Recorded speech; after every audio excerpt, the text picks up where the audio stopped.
In each life, you are meant to check the exterior environment in order to learn your inner condition. The outer is the reflection of the inner. You are meant to understand the nature of your inner self and to manifest it outward. As this is done, the exterior circumstances should change for the better as the inner self becomes more aware of its own nature and capabilities. Theoretically, then, in each life, you would become stronger, healthier, wealthier, and wiser, but it does not work that way for many reasons. As mentioned earlier, many personalities adopt different kinds of experiences, focusing upon development in certain specific areas, and ignoring others, perhaps for a series of lives. No consciousness has the same experiences or interprets them the same, and so each individual utilizes reincarnational opportunities in his own way. Sex changes, for example, are necessary. Some individuals alternate their sex in each succeeding life. Others have a series of female lives and then a series of male lives, or vice versa. But the entire reincarnational framework must involve both sexual experiences.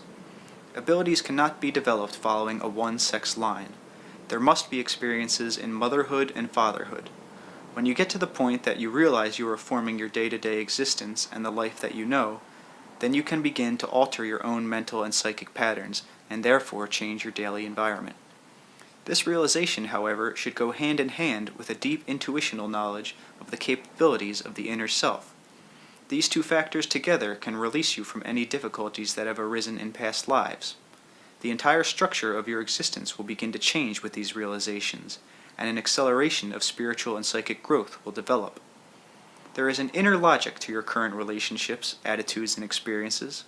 If in one life, for example, you hated women, you may very well be a woman in the next life. Only in this way, you see, would you be able to relate to the experience of womanhood, and then, as a woman, face those attitudes that you yourself had against women in the past.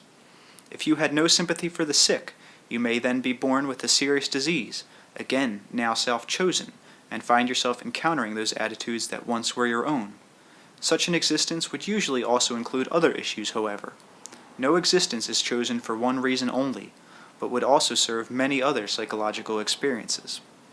A chronically ill existence, for example, might also be a measure of discipline, enabling you to use deeper abilities that you ignored in a life of good health. The perfectly happy life, for example, on the surface may appear splendid, but it may also be basically shallow and do little to develop the personality. The truly happy existence, however, is a deeply satisfying one that would include spontaneous wisdom and spiritual joy.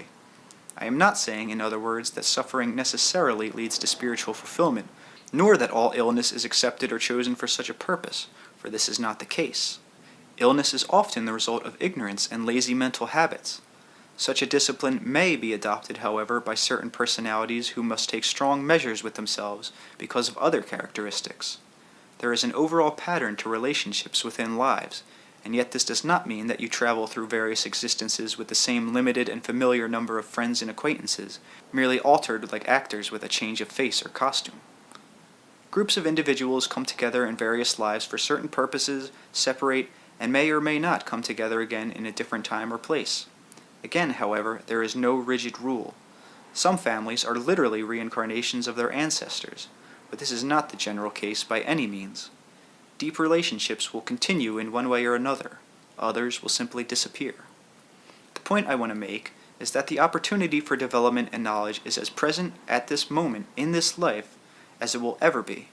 If you ignore day-to-day opportunities for development now, no one can force you to accept and utilize greater abilities after death or between lives.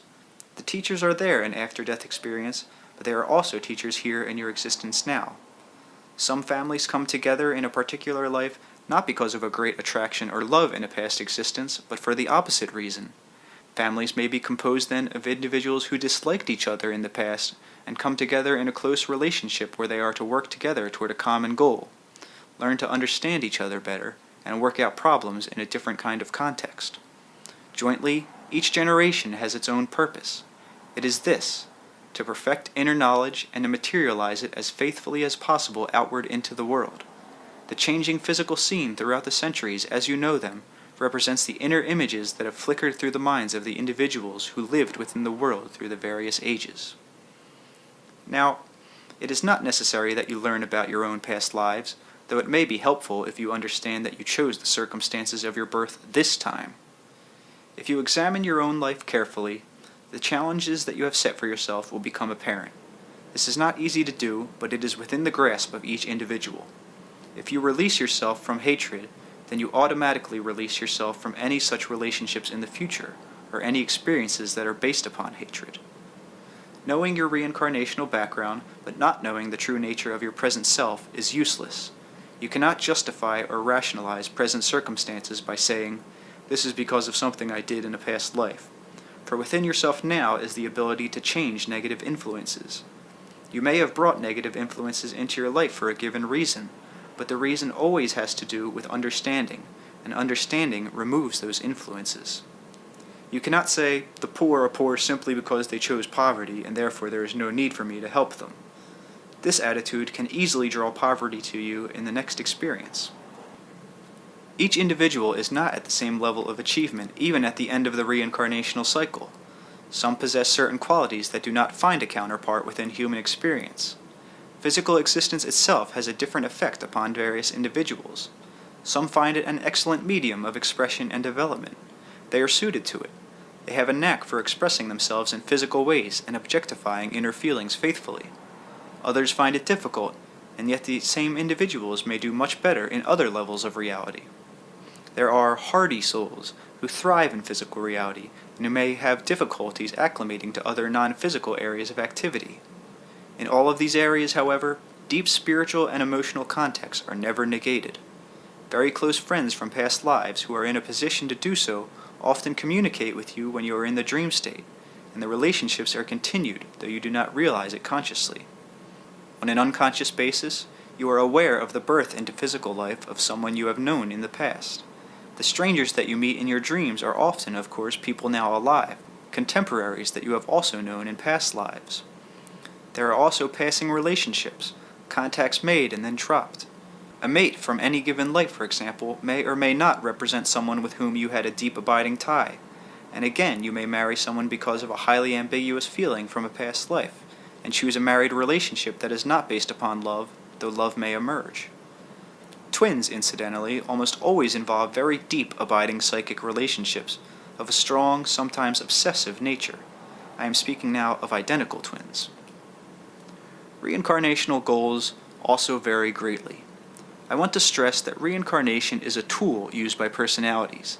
They each use it in their own way. Some enjoy female existences or have a greater fondness for male lives.